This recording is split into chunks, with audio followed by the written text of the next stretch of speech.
Okay, so far what we've looked at today is the notion of neglect. What do we mean by neglect? We've considered different ways of assessing neglect, tools that are available, potential interventions, and then we have looked in detail at the needs of a neglected child, what it means to be neglected from the child's perspective, the impact that neglect can have on that child. And throughout the day, what we have all, I think, referred to is practitioners should think about this, practitioners should think about that. And what this last session is about the needs of practitioners. And what I'm going to argue is that if the needs of practitioners are not met, that is, if they're neglected, and they are expected to work with neglectful carers, we end up with a toxic duo, and the needs of the child are not going to be met. So that's what I'm going to talk about for the next 30 minutes or so. So, in order to begin to think about that, I want to just explore a bit the working context in which you are all operating. And I think it's very easy to talk about child neglect and working with neglect. But one of the things that has become very clear through the course of today is that it is incredibly complex. And it's incredibly complex, not only because of what's going on within the family, but the context in which that family is living and operating, and in which you are working. And the kind of things I mean is that a lot of the problems that families are facing, and that you are facing as practitioners, are huge. Many of them are intractable. They're not things that are going to be solved overnight. We've seen how brain development affects the child and the adolescents. That goes on to adulthood.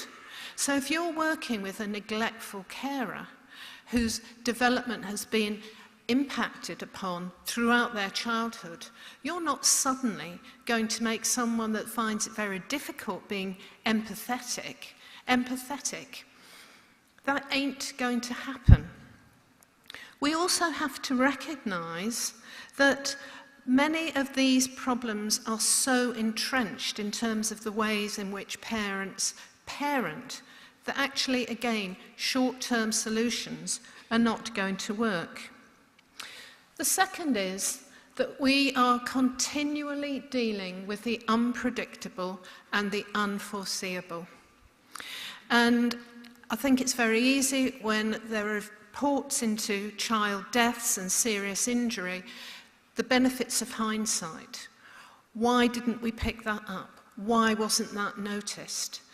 But what we don't appreciate is that at the time, often those actions are unpredictable and unforeseeable. How could you predict that would happen on that particular case when you've got 4 or 5 cases that may be struggling with similar issues and you need to pay all of them attention? And I think we forget that a lot of what we are dealing with is unpredictable and unforeseeable behaviour. Clearly there are behaviours that you can predict and you can see where things are going to go. But I think we underestimate that unforeseeability and unpredictability. We also have to recognise that whatever decision you as practitioners make, it is not damage-free. And that's one of the things I think, particularly when I was a practitioner, I really, really struggled with. What are the pros and cons of removing a child from their home? You know, sometimes it feels like you're playing God. How can you predict the future? How can you say that decision that I have made is the right decision? We have to live with those decisions for the rest of our lives. And I think I can remember nearly every child where I made a decision or was part of the decision to remove that child. And I've often thought, was it the right thing to do? What would have happened if that child had remained there? So I think, again, we underestimate the impact that that has on practitioners day in, day out. I talked first thing this morning about having to deal with ever-increasing social and economic disadvantage. The impact on poverty in relation to trying to cope, that combination of deprivation and neglect is increasing. We were talking just now about the floods. What impact is that having on those families who are living with the stress of being cut off in a house, wondering, you know, how long is this house going to be habitable and so forth? If you've got children, how as practitioners can you control those kind of things? You're having to work, again, with factors that are beyond your control. Increasingly, we are recognizing that a lot of these families, violence and aggression are par for the course. Whether it be passive aggression or actual physical aggression. I'm going to talk more about that in a minute. We're having to address really complex parenting issues, combinations of alcohol, drug misuse, mental health problems, and so forth, adding into that poverty and deprivation. And at the back of all our minds is that fear of making a mistake. What if I get it wrong? And the system for so many years has focused on that, building into that fear about the importance of getting it right and how you are professionally accountable if you get it wrong. So that watch my back. Should I make that phone call? What happens if I don't? I don't want my name slashed all over the headlines and so forth in the newspapers. We've witnessed significant changes to service philosophy and delivery, increasing marketisation of the welfare state, what's left of it. And what does that mean? Pressure on services to ensure that they meet targets. And that, I think, is really obvious if you look at what's happened to youth justice services, the probation service, and so forth. Voluntary agencies, again, having to meet the demands of contracts and so forth to secure funding. And all of this in a time of diminishing resources. And I think it is really important that managers in whatever organisation you all work for just are continually mindful of this backcloth against which you're all practicing. Because if you take neglect or any of the frontline practice that you do out of that context, then it's too easy to put unrealistic demands on practitioners. So, if I pursue that a bit further, I am going to argue that if we are going to meet the needs of the child, that there are inextricable links between the organisation, the practitioner, and the outcomes for the child. There have been some fascinating studies that have been undertaken in the States by researchers Himmelgarn and Gleason. And what they have done is tracked changes in the structure of social work and other agencies working in child protection over a period of 15 years, and looked at what changes have taken place and the impact that that has had on outcomes for children. And what they have found, and it will be no surprise to any of you, is that work settings, culture, work practices all impact on the way in which practitioners undertake the task, and, not surprisingly, the way in which they engage with children and families. And a positive work culture and a work setting is very clearly linked to better outcomes for children. We also know that practitioners have needs, and if their needs are not going to be met by the organisation, then again it becomes incredibly difficult meeting the needs of others, of children and families. So what are the needs of practitioners? And I've identified 5 different needs here, but I'm sure you can think of more. So I'm going to take each one of them in turn and explore some of the implications of those needs not being met. And the first one is about having an appropriate work environment. Now, increasingly, my experience of numerous organisations is that budgets have got tight. One of the ways in which you can save money is in terms of the physical space that is available to staff.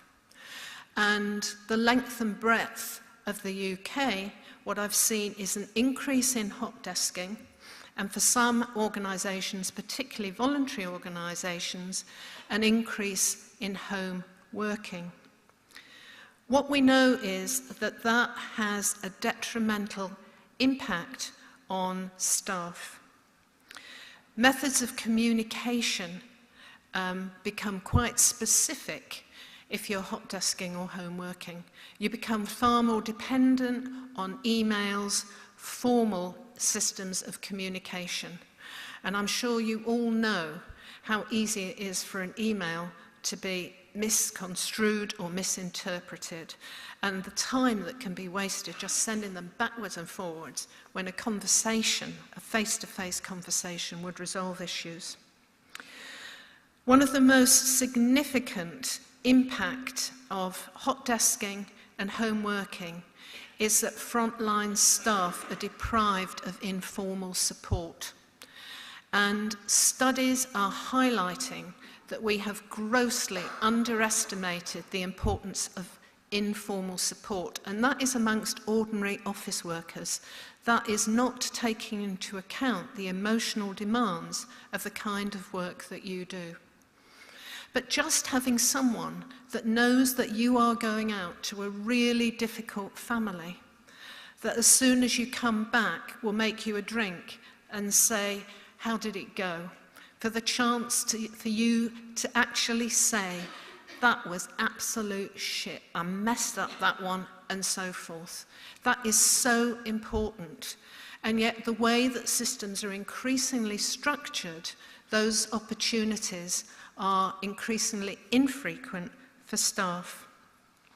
What we also know is that hot desking and so forth reduces a sense of team identity, a sense of collegiality and interagency working, and that people then become far more driven by the organisation and develop a sense of organisational identity and follow what is expected of the organisation.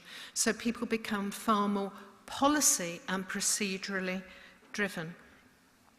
What's also important in terms of physical needs is that staff have the right facilities to be able to work with families. We know that if professionals have to engage with families in a work environment which isn't conducive, which is tatty, tired, gives the impression to families that actually we don't care about you, and indeed gives the same impression to workers, that levels of violence and aggression increase. Also, families will not engage, that if they're provided with the appropriate facilities, be it in a family centre or in an agency where they feel comfortable, where there are facilities for the children, then the quality of the engagement improves significantly. The second set of needs is around physical safety. And this is a survey that was completed by the Professional Journal for Social Workers, the trade journal Community Care, in the autumn. And they asked social workers to report any incidents of abuse and aggression by service users. Now, obviously, if you've experienced that, you're more likely to respond to the survey. But what they found was 90% of the workers who responded to their survey had been abused, assaulted, and threatened. What I found interesting was that only 53% of those thought it was worth reporting it to their manager. Most of them just thought it was part of the job and just get on with it, or, as has been found by in other studies, felt that if they reported this, it would be seen as them being incompetent, and therefore they held it and just kept it to themselves. What was also interesting was that in the cases that were reported, only a third of the managers actually responded and did anything about the reported attacks.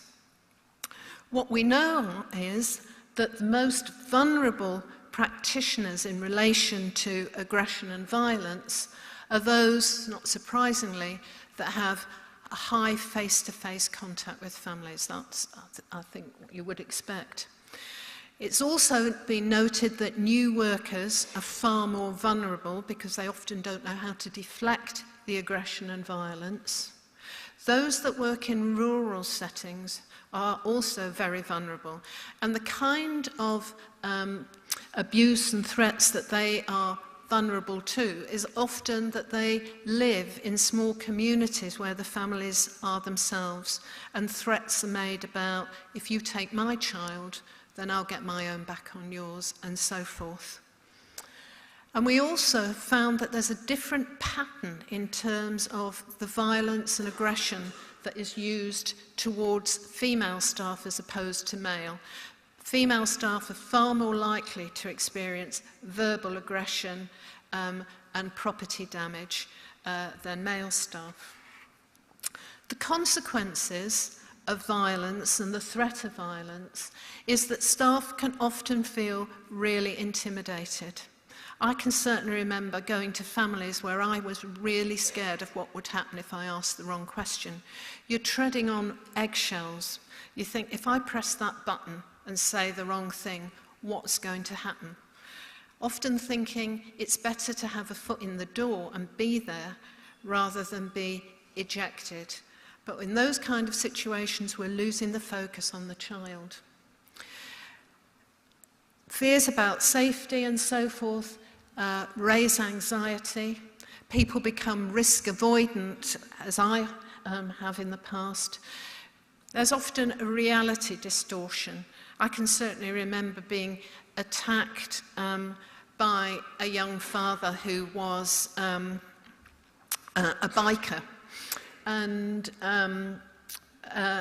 always then being really scared of coming across, well, I can't think of the term I'm looking for, anyway, really being scared whenever I was having to encounter someone similar, because it just brought back all those feelings, and I thought, well, they're going to hit out at me. We also know that staff can become very complacent, almost cocky about it. I can manage this, and put themselves in very vulnerable situations without really assessing the risk to themselves. In terms of emotional needs, David Howe put it very well. He said, this kind of work, child protection work, is emotional work of the highest order. And we owe it to ourselves to recognise the part that emotions play in the way in which we respond to some of the horrific situations that we see. And I know, particularly when I'm teaching my students, they talk about the importance of being professional, and almost that you're not allowed to show your emotion. That isn't being professional. Professional is about recognising, acknowledging those emotions and finding ways of dealing with them. And in order to deal with them, we need organisations that are emotionally intelligent. Organisations that focus on performance management, hitting targets, working to time scales, those kind of things are not emotionally intelligent. Organisations that recognise the nature of the work, provide the support and supervision to enable people to actually recognise for themselves and critically reflect on what that work is doing to them and how that is impacting on the family. That's an emotionally intelligent organisation. And if people do not work in organisations which are emotionally intelligent, what we know is that practitioners emotionally withdraw themselves, and we suffer from compassion fatigue. The barrier goes up. It becomes the neglect case that I was referring to earlier, rather than a family or a child with real needs. We can become cynical and lack empathy. Oh, well, they live on that estate. What do you expect of a family that lives there? Practice becomes task-centred. It's very easy to go in, focus on doing the assessment and walking away without thinking through beyond that and digging deeper. And this all in turn leads to stress and burnout. And Toni Morrison many years ago talked about the professional accommodation syndrome, where if staff don't have the opportunities to talk about their feelings, if they're made to feel this is something that you manage, then they begin to internalise it. And that comes out in all sorts of ways, like stress, burnout, sickness, and eventually staff walk away from the job. So is it surprising that we have so many people, for example, in social work, who come in, stay 2 years, have enough and move on? I would argue a lot of it is because those needs are not being met. Staff also have educational needs. What's become very clear today is that the knowledge that we have, the research and so forth, about just one area of practice, neglect, is continually coming out. There's continually new things to learn about. And that means staff have to be kept up to date. They have to have the knowledge and skills that are up to the minute. We owe that to our families. But what's happened to training in many of the organisations that you work in? Is it something that is valued by managers? The number of times I run training programmes and people come up to me and say, I'm really sorry, I've got to go back to the office. What does that say about how you as staff are valued? Because if you don't have the proper training, you cannot do the job. And increasingly, what seems to be happening is a shift from training as a responsibility of the organisation to training being individual responsibility. You as individuals expected increasingly, and this is certainly the case in England, to take more and more responsibility for attending courses, paying for courses in your own time, buying your own books, and so forth. And a sense almost developing of, if you don't do this, then you are wrong and you can be held to account for not keeping yourself up to speed with practice. And even if people go on training courses, what's going to happen when you leave today? How many of you are going to have the opportunity to meet with your managers and reflect on what you've learned and think about, how do I integrate that into my practice? Is that going to be left to you as individuals, or are you going to be supported in doing that? And I've already alluded to the importance of supervision. And this is fundamental to effective practice, and it's the core of an emotionally intelligent organisation. Supervision that isn't about performance management, although that clearly is an element of it. It's about giving the space, as Gillian Rouche says, for emotionally informed thinking. To be able to think about, how is this impacting on me? How is this informing my practice? To be able to critically reflect on visits and think through, what did I do well? How could I have done it differently? And what we know is that if supervision focuses purely on the performance management and getting the task done, It's associated with stress, burnout, role conflict, and staff turnover. So, this is depressing, isn't it? It gets better, don't worry. So, if the needs of the practitioner are not met, then what we know is practitioners tend to avoid risk. They do it by the book, checklist mentality. There's a poor sense of job satisfaction and morale is low. What is really concerning is people emotionally withdraw because you just can't manage the amount of stress and so forth that you're dealing with day in, day out. I've talked about the cynicism and lack of empathy. Some recent work that's been done in Denmark has looked at how does the practitioner manage. They're overworked, often supervision isn't of a high quality. What are the strategies that staff can take to manage in those situations? And they came out with 3 responses. The first is what they refer to as the compensatory and quality reducing strategy. And this, they found, was very common amongst newly qualified workers. And in a nutshell, it's, I'll find the time to do this. And these were workers that were running around like headless chickens. They were often working at weekends. They were often working late at night. They were working when they were sick. They weren't taking the holiday leave that they should be taking. Basically, this was their caseload, and they were just getting on with it as best they can. But they weren't being very effective because they were spreading the butter very thinly on the bread.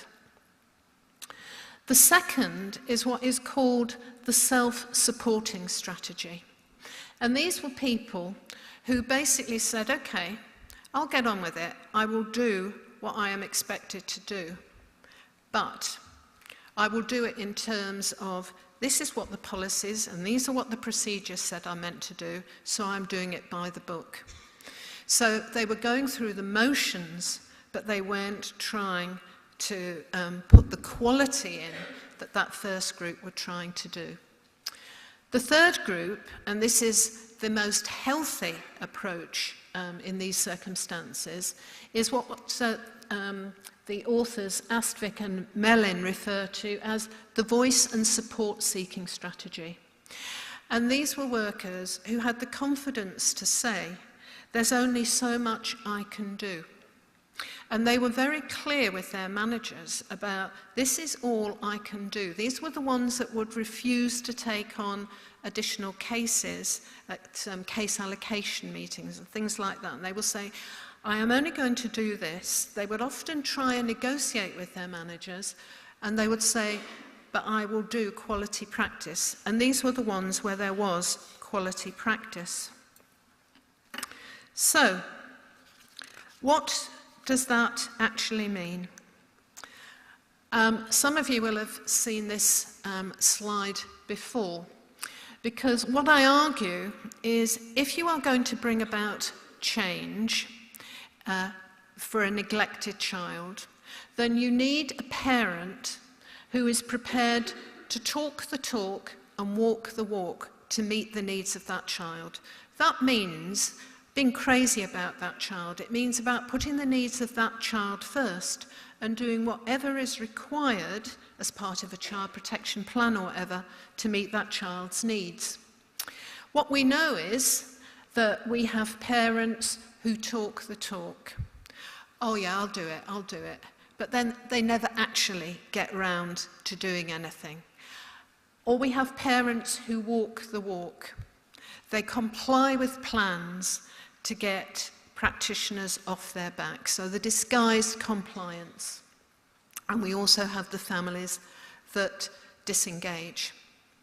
But as you can see from what I've said about practitioners, the way in which practitioners respond to the demands of the workload actually mirror what happens here. So what we need are practitioners who are able to talk the talk and walk the walk. All the kind of things that we have talked about today is good quality practice, and that would go in that red quadrant. If we have workers who are so stressed out that they take that compensatory and quality reducing strategy, they often end up doing the talk. And that was evident in some of the case audits that I read here in the Southeast. And it was things like workers promising to make visits and then having to break appointments because of other pressures, promising to return phone calls and never quite getting round to do it, promising to find information and then forgetting to do it because they were so stressed out. So if you have a practitioner who is doing that and a parent who's also doing the talk, you're not going to be bringing about any change at all. They'll just go bumbling along, but nothing will happen. If you have a practitioner who takes that approach, the self-supporting strategy, I'll just get on with it, follow the policies, follow the procedures, you can see how if they were working with a parent who walks the walk, it will look as if the plan is all hunky-dory. The actions will be completed, but again, has it actually made a difference to the child? They've gone through the motions. What's interesting in terms of the disengagement is that clearly if you have practitioners who are anxious, who can't cope with the demands of the work, and they are with parents who are aggressive or violent or whatever, you can see how, again, both will disengage. They won't focus on the child. What is also interesting, and I've picked this up in a few cases that I've read, not here, but in other parts of the country, of England, other parts in England, is parents who actually feel they can't talk to the worker because the worker is so busy and seems so stressed out, they feel they can't cope with my problems, and therefore they disengage. So what we know then is that that interface between the practitioner and the parent is really influenced by what both of them are bringing to the table, to that engagement, and that will impact on whether the needs of the child are met or not. And what is required of workers is exactly what is required of a good enough parent. This is what a child needs if they're going to feel secure. And this is exactly what parents need if they're going to engage with workers. They need workers who are going to collaborate with them, who are going to be very clear about, I'm going to support you, we're working as a team to meet the needs of your child. There needs to be a consistency of message. All too often we set off saying, you need to do this, you need to do that, you need to do the other, and if you don't do that, this is what we will do. We will think about care proceedings. But all too often those plans drift. Parents need some kind of containment. These are the kind of things that are acceptable. These are what we will not accept. Continuity, opportunities to build up meaningful relationships, to trust. And we need contingency plans.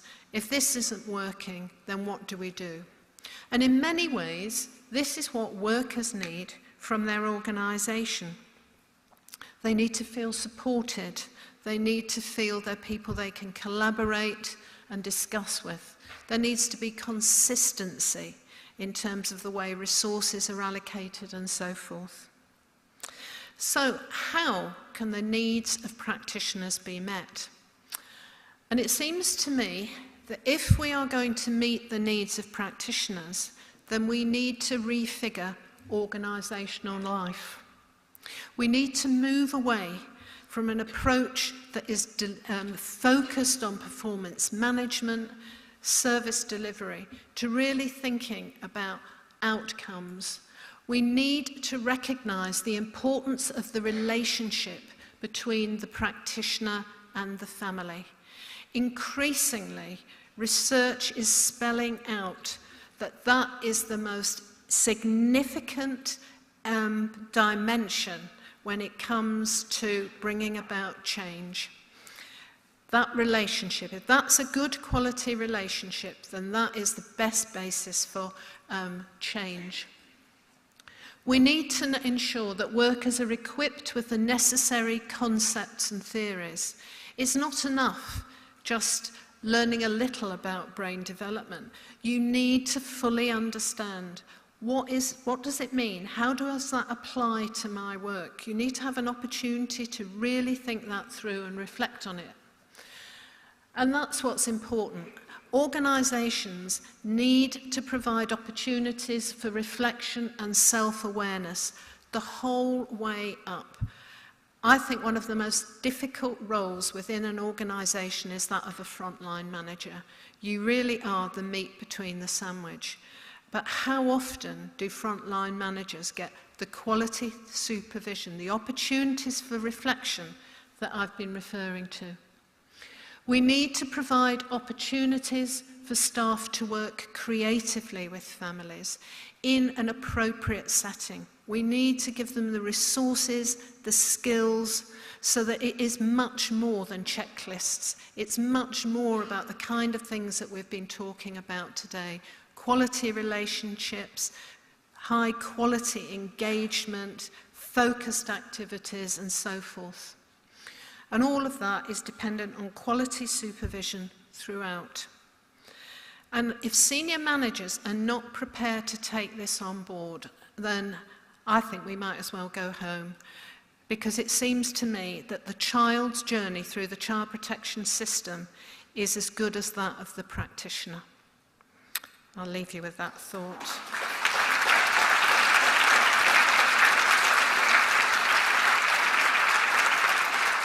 Okay, so what we have now is the questions. It feels a bit like a prize draw.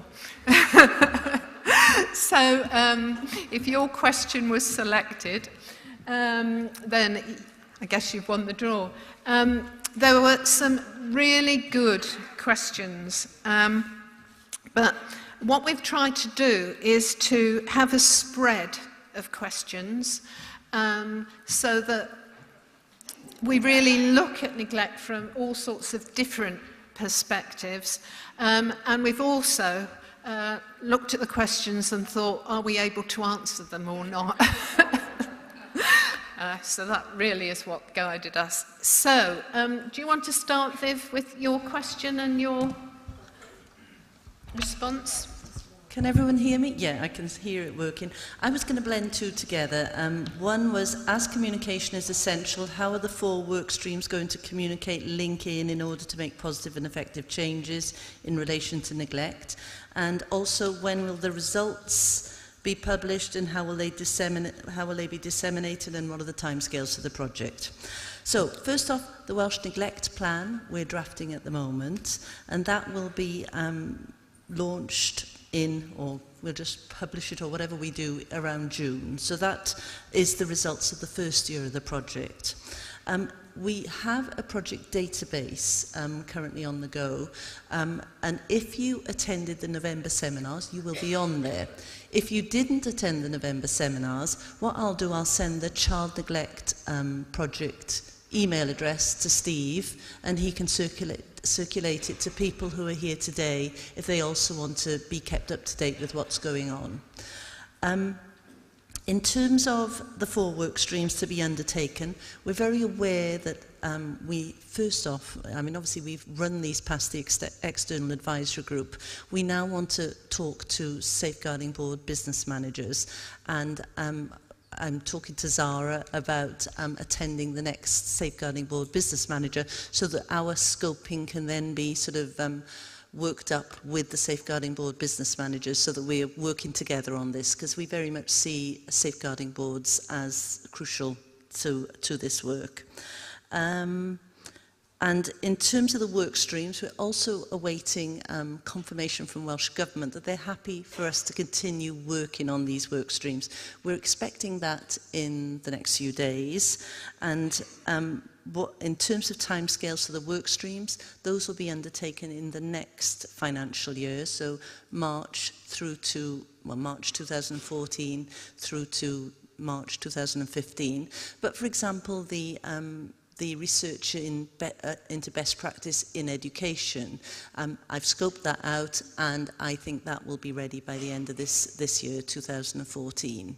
So it'll all be the work streams next year. The plan will be ready June this year. Is that okay? Thank you. Right, well, we'll just move straight on, because obviously if we now open it up for comments and things, then we're going to be stuck time-wise. So Ruth, your question and your response. And no one else wanted this one, so this is the best you're going to get on this one.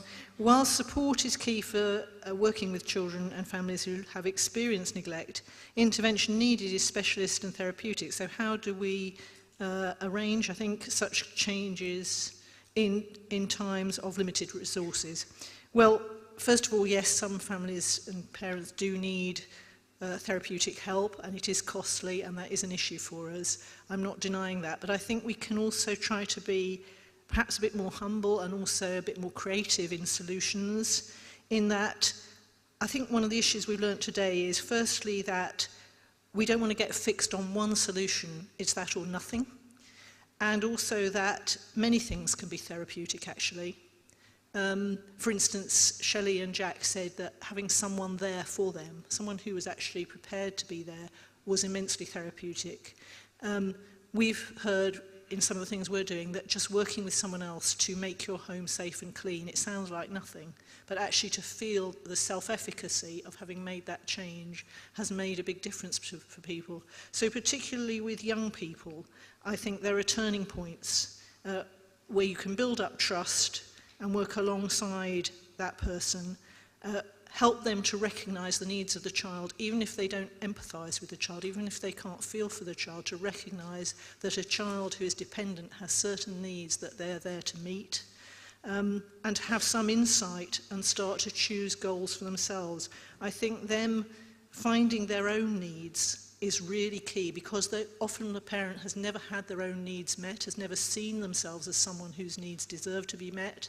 So them actually coming across that is very, very important. It's not necessarily about the length of the programme, but the depth, and whether it leaves that person with confidence to express the kinds of things they need to happen. And Kids Company is doing some great work in London with young people, actually helping them build up trust, choose the person they want to work with, choose the way they want to find the therapy, through art, it might be through helping other children, not necessarily the standard form of psychotherapeutic help, although in the end they feel more confident to seek that help themselves.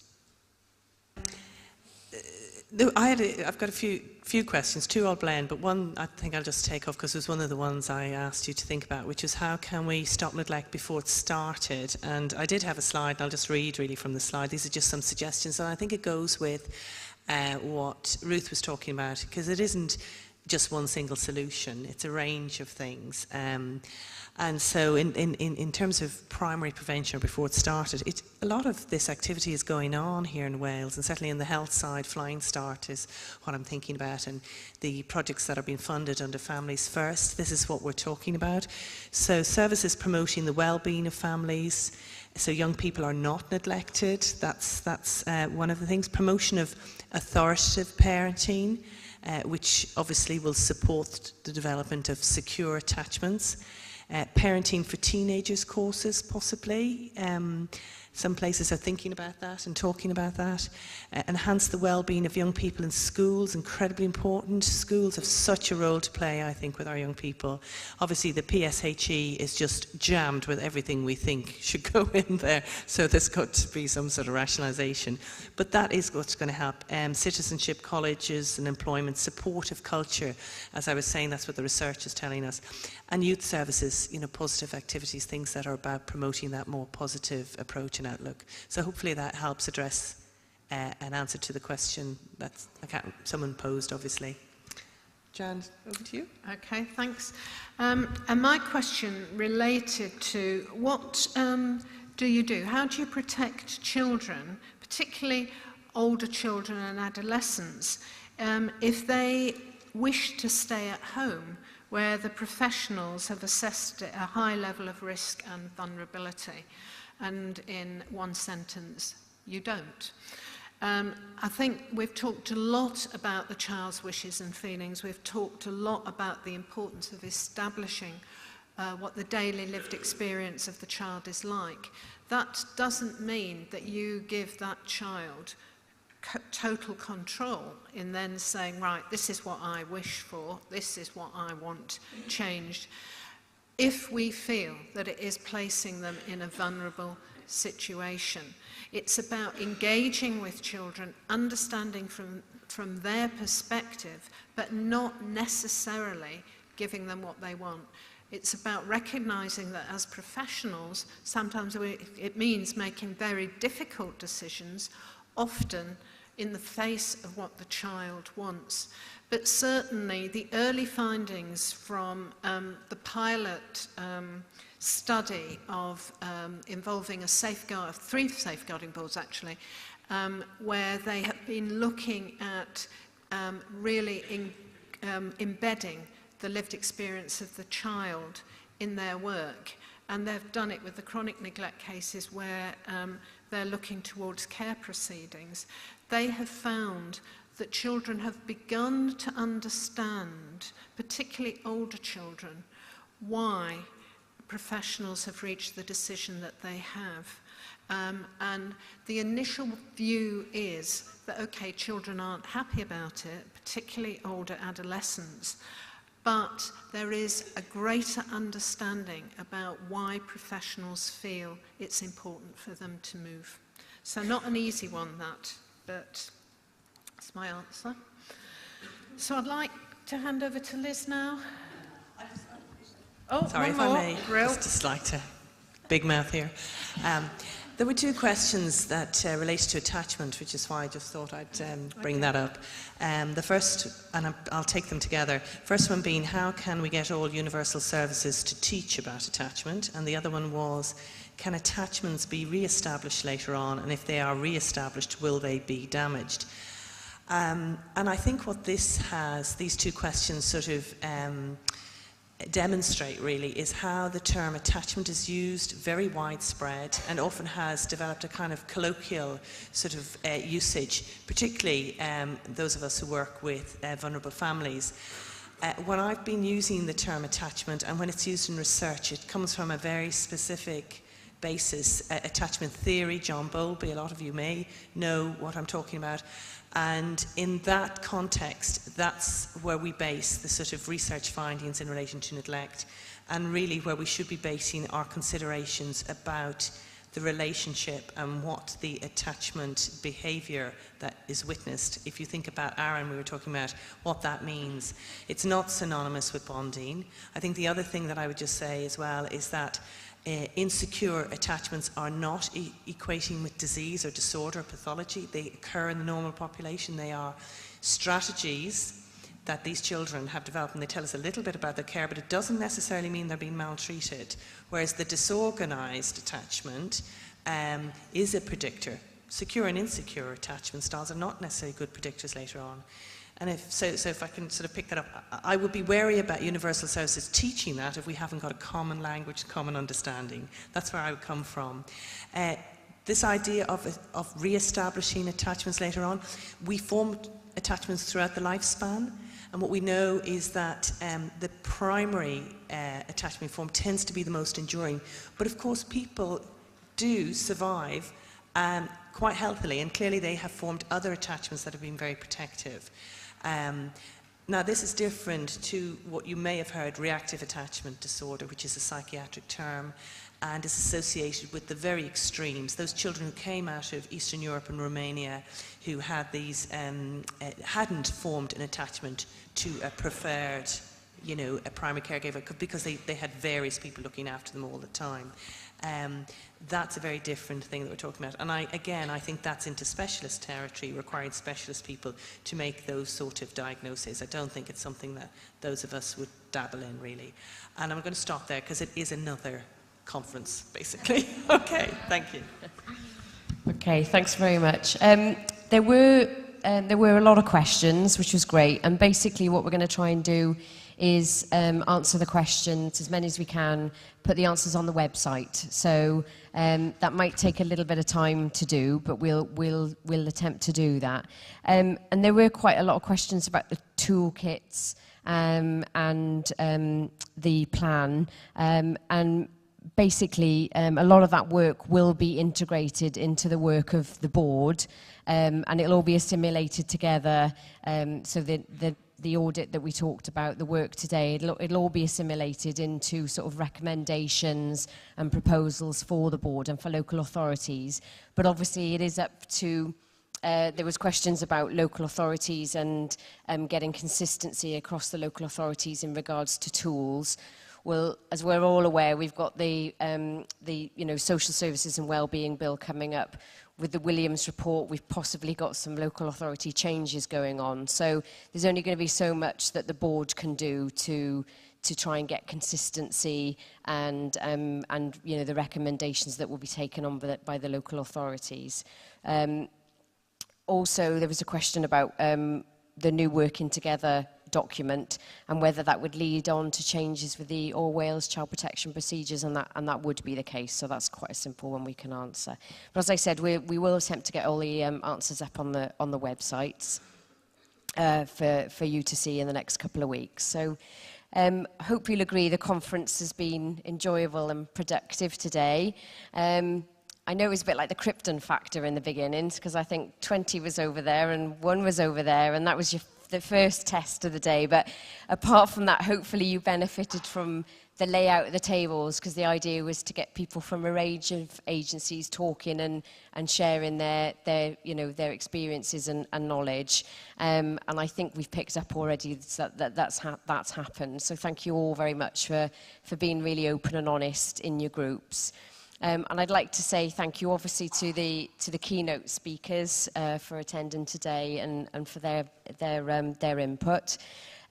Thank you to Christchurch and all the staff for their hospitality, to the board business unit and the Newport training unit for putting the event together today.